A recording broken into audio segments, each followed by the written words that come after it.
Damn it, Vargas, that's just a filthy mutt. Officer Caleb Marino's voice was sharp, his patience unraveling as the night dragged on. Sergeant Rosa Vargas didn't flinch. He crouched down on the cracked pavement of Ashwood Alley, her flashlight beam catching the trembling form of a stray dog. Its ribs were sharp beneath matted fur, and its eyes glistened with a mix of fear and determination. Between its teeth, clamped tightly, was a scrap of faded wool blanket, frayed and dark with dirt. "Look at it, Caleb," Rosa said firmly, her tone carrying that weight of experience he often underestimated. "Dogs don't carry rags around for fun. This one's trying to tell us something." The stray let out a whimper, took a step back, then nudged the blanket forward as if offering proof. It wasn't the action of an aimless animal. It was a plea. Rosa extended her hand carefully, the way one might reach toward a frightened child. Caleb scoffed, shoving his hands into his duty belt. "We're wasting time. Dispatch wanted us canvassing for witnesses after that missing persons report, not babysitting strays." Rosa's gaze didn't waver. "What if this is the witness?" The dog barked sharply, startling Caleb. Its whole body trembled, yet its eyes never left Rosa's face. In that desperate glance, she saw more than instinct, she saw intent. The city hummed faintly around them, the buzz of neon signs, the distant rattle of freight trains, the muted wail of a siren across town. But here, in the forgotten slice of concrete between abandoned warehouses, the world seemed to shrink to the three of them, the officers and the nameless stray clutching its secret. Rosa reached for her radio but paused. "No, not yet. First needed to see where this leads. Show me," she whispered to the dog, her words barely audible. It turned immediately, trotting a few steps, then glancing back. Its tail was low, almost tucked, but its posture carried urgency. Rosa rose, her boots crunching over broken glass. Caleb groaned behind her. "You're seriously going to follow it?" he demanded. "What's next? Tea leaves? Tarot cards?" Rosa shot him a glance that silenced further sarcasm. "Sometimes the city speaks in whispers, Moreno. You either listen or you miss everything." The stray darted into the shadows, moving with surprising speed. Rosa quickened her pace, and reluctantly, Caleb followed. They wound through the derelict blocks where boarded windows stared like blind eyes and graffiti bled across every surface. The air smelled of rust and mildew, and the occasional scurry of rats echoed through the silence. Caleb muttered curses under his breath, but Rosa pressed on, her chest tightening with something more than exertion. Something about the dog's determination gnawed at her. It wasn't just leading them randomly, it knew the way. Finally, the animal stopped at the entrance of an abandoned textile mill, its skeletal frame looming under the moonlight. The rusted letters above the archway spelled out Crawford & Sons, though time had devoured most of the paint. The dog barked once, sharp and commanding, then disappeared through a gap in the rotting door. Rosa's hand instinctively moved to the grip of her flashlight as she entered. The smell inside was immediate. Damp rot mixed with something else, something metallic, faint but unmistakable. Caleb stepped in behind her, his tone quieter now. "This place is a damn graveyard." Their beams cut across broken machinery, dangling chains, and puddles of stagnant water. And there, in the center of the cavernous room, lay more scraps of the same blanket, forming a ragged trail across the floor. The dog sat beside them, tail wagging faintly, its breathing heavy from the effort. It looked at Rosa, then at the dark corner beyond. Rosa's pulse quickened. She lifted her light, and the beam revealed a collapsed pile of wood and plaster, debris from the ceiling above. Beneath it, half covered in dust and cloth, was a small figure, a child. Caleb froze, his bravado draining in an instant. The boy, no older than 8, was unconscious, his small body curled tightly around the remainder of the blanket. His lips were pale, his skin smeared with grime, but his chest rose and fell in fragile rhythm. "Holy!" Caleb couldn't finish. Rosa dropped to her knees, her voice trembling as training warred with the raw flood of emotion. "He's alive. Get Ems here now." Caleb scrambled for his radio, stammering out the address, his voice cracking as he relayed the emergency. Stray wind softly, edging closer, nose nudging at the boy's shoulder as though checking that its mission had not been in vain. Rosa reached out, her gloved hand brushing the child's forehead. His skin was clammy, his body weak, but he stirred faintly at her touch. In that moment, Rosa looked at the dog not with the eyes of a cop, but with something deeper, gratitude. "Ah, you saved him," she whispered, outsigned. The wail of sirens grew closer, slicing through the night. But in the dim silence of the mill, all Rosa could hear was the dog's labored panting and the fragile heartbeat of hope that had been hidden beneath ruin and neglect. Caleb crouched beside her, his usual arrogance stripped bare. His eyes flicked from the boy to the stray, and for once, he had nothing to say. The blanket scrap lay between them all, no longer just a piece of fabric but a thread that had pulled them from skepticism into something that felt like miracle. And Rosa knew, with unshakable certainty, that this was only the beginning. The paramedics rushed into the mill within minutes, their boots pounding against the concrete floor as the sound of equipment rattled in their hands. One of them, a young medic named Jordan, dropped to his knees beside the unconscious boy and immediately began checking vitals. His partner unrolled a stretcher, glancing nervously around the crumbling building as if the shadows themselves pressed closer. Sergeant Rosa Vargas stayed crouched at the boy's side, her hand still resting protectively near him. Her eyes traced every fragile rise and fall of his chest, refusing to let her focus waver. In moments like these, she felt the weight of every oath she had ever taken to protect, to serve, to never look away. The stray dog sat nearby, panting heavily, its gaze locked onto the boy with such fierce devotion it seemed unwilling to surrender him even to the medics. Officer Caleb Moreno hovered behind them, his usual bravado gone. His jaw was tight, his voice uneven. He's just a kid. How the hell does something like this happen here, right under our noses? He didn't expect an answer, but his words hung in the damp air like a challenge. Jordan looked up from the boy with a grim expression. He's malnourished, dehydrated, and hypothermic. He's been here for days, maybe longer. If you hadn't found him tonight. His voice trailed off, leaving the silence to finish the sentence. The boy stirred faintly, his cracked lips parting as if to form words. Rosa leaned closer, straining to catch the sound. It was barely a whisper, broken and trembling. "Don't let him find me." Her heart clenched. She exchanged a sharp look with Caleb, who had heard it too. The boy's eyes flickered open for an instant, revealing a glassy haze of fear that pierced Rosa more deeply than anything she had felt in years. This wasn't just a lost child. This was someone running from something. The dog barked suddenly, startling everyone. Its body tensed, ears pricked toward the far end of the mill where the shadows pooled in thicker layers. Rosa's flashlight swung instinctively, casting its beam across rusted beams and collapsed walls. For a moment, there was nothing, just silence and the faint echo of water dripping through the roof. Then, faintly, the sound of a door slamming somewhere deeper inside the building reverberated through the hollow space. Jordan froze, his hand tightening around the boy's wrist. "You're not alone in here," he murmured. Rosa rose quickly, her instincts alive. She drew her sidearm, her voice low but commanding. "Caleb, secure the back entrance." Now, Caleb hesitated, but the sharpness in Rosa's tone cut through his nerves. He moved fast, his flashlight cutting shaky arcs against the walls as he disappeared toward the rear.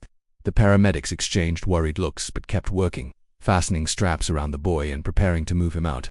The dog growled deep in its throat, a primal warning. Its eyes remained fixed on the dark corridor as though it could sense something human senses couldn't.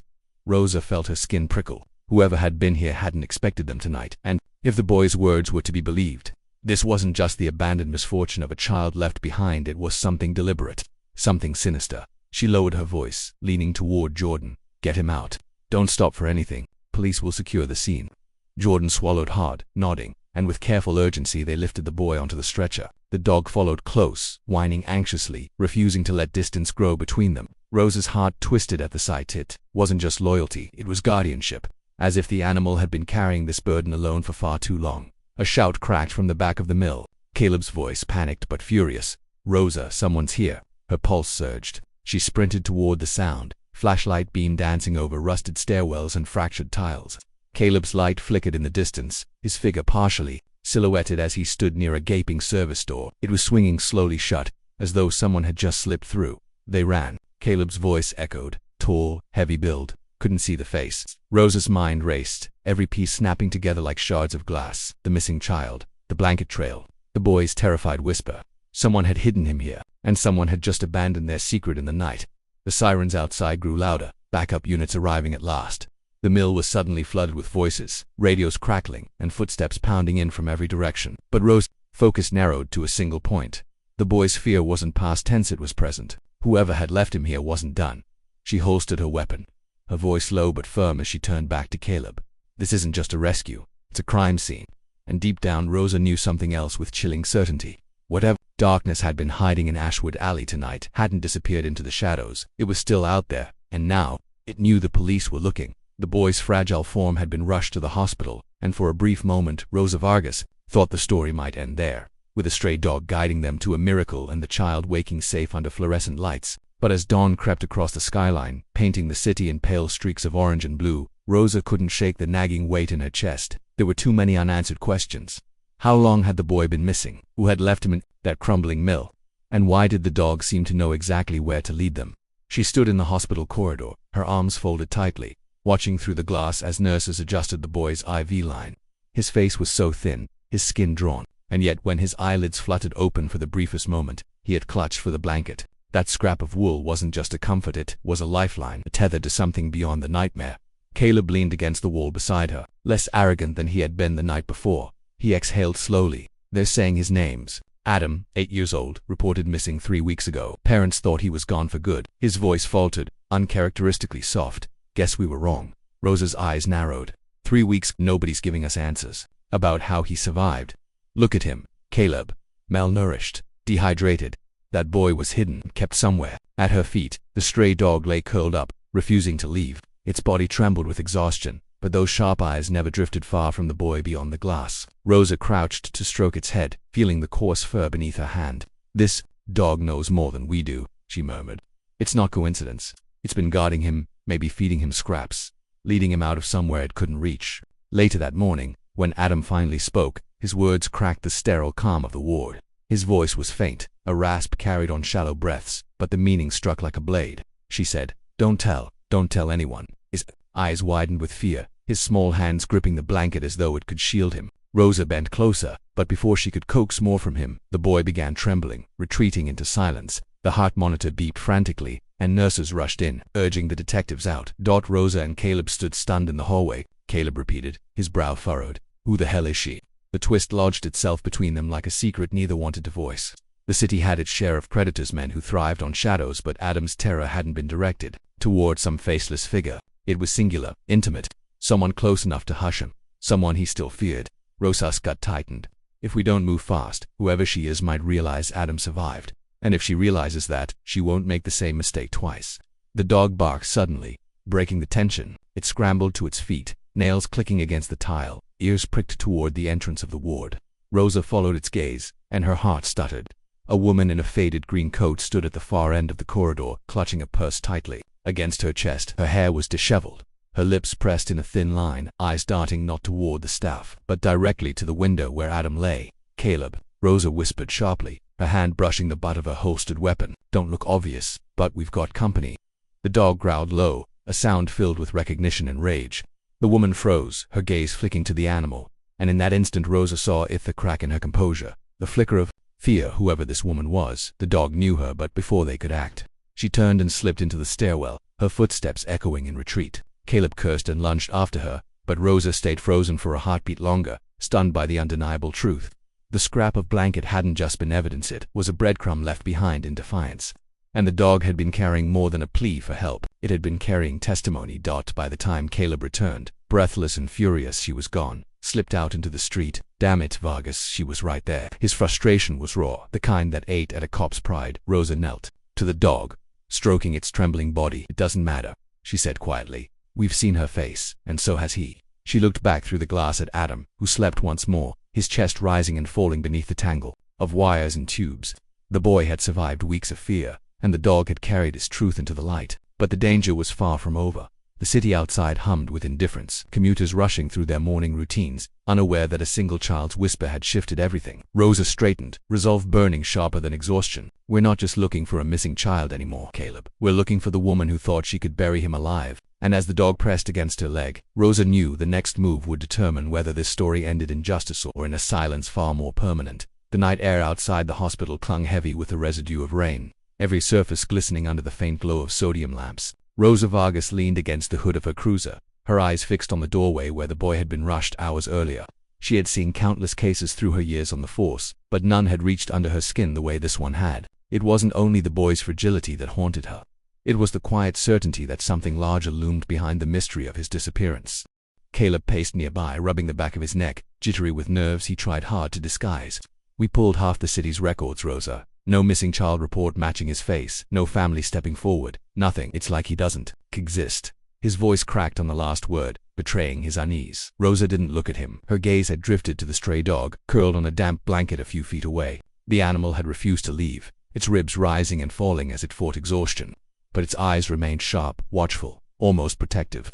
Rosa found herself wondering what bond had tethered this dog to the boy so fiercely. Was it chance, or had the animal stepped into the void where human care had vanished? The hospital doors swung open, and Dr. Miriam Lowe emerged, her face pale and drawn.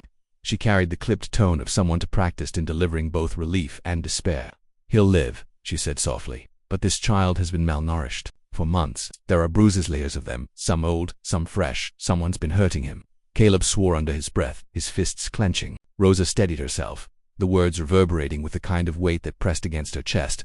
The boy wasn't just lost, he had been hidden. A flicker of memory stirred. Rosa's mind flashed back to the scraps of the blanket, deliberately tucked, almost marking a trail through the mill. She had thought it coincidence at first, but now she wasn't sure.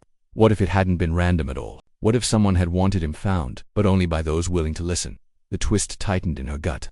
"Miriam," Rosa asked, her voice low but insistent. "Did he say anything? A name? A place?" The doctor shook her head. "He wakes in fragments, mostly whispers. One word repeats. Cellar."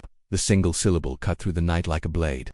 Rosa and Caleb exchanged a glance that no training manual could prepare them for. There was something deliberate, chilling even, about that word surfacing from a boy so broken. Before Caleb could respond, a nurse hurried out with a clipboard. "Detectives, someone's here. Claims to know the child." Rosa's breath hitched. She followed the nurse back inside, her boots echoing on the polished floor. The waiting area was dim and empty, save for a woman standing near the corner. She was tall, her coat damp at the shoulders, hair streaked with gray, though her face seemed younger than her eyes allowed. Her hands gripped a handbag tightly against her chest as though it were the only thing holding her together. The woman's gaze landed on Rosa, then darted toward the hallway where the boy was kept. Tears welled instantly. "His name is Ilias," she whispered. "He's my nephew." The claim dropped like a stone into still water, sending ripples through the room. Caleb leaned close to Rosa, muttering so only she could hear. Convenient timing. Hours of silence and suddenly family shows up. Smells wrong. Rosa's instincts agreed, yet her heart warred against suspicion.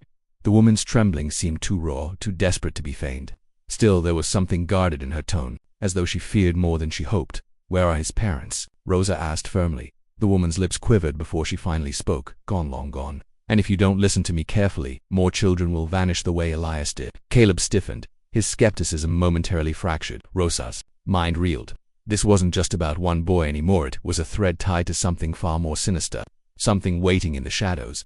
And for the first time, Rosa realized the dog's journey with the blanket scrap hadn't merely been an act of loyalty, it was a warning. The storm broke before dawn, a steady rain washing the city's alleys clean, though no water could erase the memory of what had been uncovered.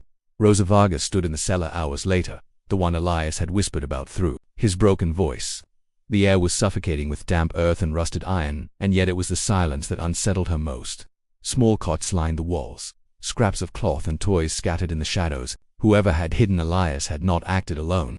This was not a one-time cruelty, it was a network, place meant to erase children from the world. The boy's aunt, the woman who had appeared with desperate urgency the night before, had vanished without another word after revealing what she knew. Caleb was furious at her escape, but Rosa understood it differently. That woman had carried more than grief in her eyes, she had carried fear. Fear of being silenced. Fear of forces far larger than two officers and a stray dog could confront her. Stretched into days as the investigation widened, more evidence surfaced, old reports buried in files, missing children whose stories had been dismissed as runaways. Each thread Elias had given them unraveled a darker tapestry. Yet for Rosa, one truth stood apart from the rest. Elias was alive because a wounded, nameless dog had refused to let him slip away. By the time Rosa returned to the hospital, Elias was awake. The boy's eyes, sunken but alert, sought the door, before they sought anyone else. When the dog padded softly into the room, bandaged and weary, Elias lifted a trembling hand. The animal pressed its muzzle against his palm with a tenderness so profound it silenced every sound around them. Caleb, watching from the corner, whispered, "I've seen a lot in this job, Rosa, but nothing like this." His words were not laced with sarcasm this time. They were quiet, reverent. Rosa stepped closer to the bed, her voice soft. "You saved him," she said, speaking not just to the boy, but to the creature at his side. "You led us when no one else could." For Elias, the dog was more than a companion. It was the anchor that had kept him tethered to life. For Rosa, it became a mirror of everything she had once believed was slipping from her city. Loyalty, courage, and a stubborn refusal to surrender to darkness. As the weeks unfolded, Elias began to heal. His words came haltingly at first, then with growing clarity, offering names, places, fragments that would guide the police deeper into the shadows of the case. Each revelation was another crack of light breaking through the cellar's darkness. But it was not the work of the police alone that carried him forward. It was the steady presence of the stray. The dog remained by his side, sleeping curled against his bed, its ribs filling out slowly with food and care. When Elias was strong enough to walk outside, Rosa accompanied him to the small courtyard behind the hospital. Rain had given way to a pale, forgiving sun. The boy clutched the faded blanket scrap in one hand, the dog pressed against his leg. He looked up at Rosa with eyes that, though scarred by what he had endured, carried a glimmer of resilience. "He found me," Elias whispered. Rosa crouched beside him, her throat tightening. "Sometimes," she said gently, "angels don't have wings. Sometimes, they walk on four legs." The dog lifted its head, ears twitching at the sound of distant traffic, but its body never moved from the boy's side. It had chosen its place in the world, and it was here.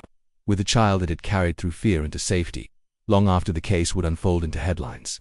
Long after arrests were made, and files sealed, Rosa would remember that night in the mill, not for the horror of what was found, but for the fragile miracle of what had survived.